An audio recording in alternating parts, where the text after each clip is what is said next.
Hola, ¿qué tal? Muy buenas y bienvenidos a este nuevo vídeo. Al enviar un correo electrónico desde Outlook, Outlook envía un correo electrónico original al destinatario y almacena una copia de ese correo electrónico en la carpeta de elementos enviados.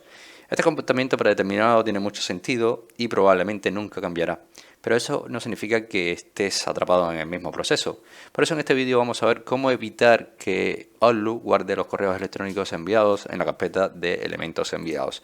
Entraremos muy rápidamente en nuestra aplicación de Outlook, iremos a archivo, una vez que estamos en archivo nos vamos a opciones y dentro de la ventana de opciones de Outlook vamos al apartado de correos.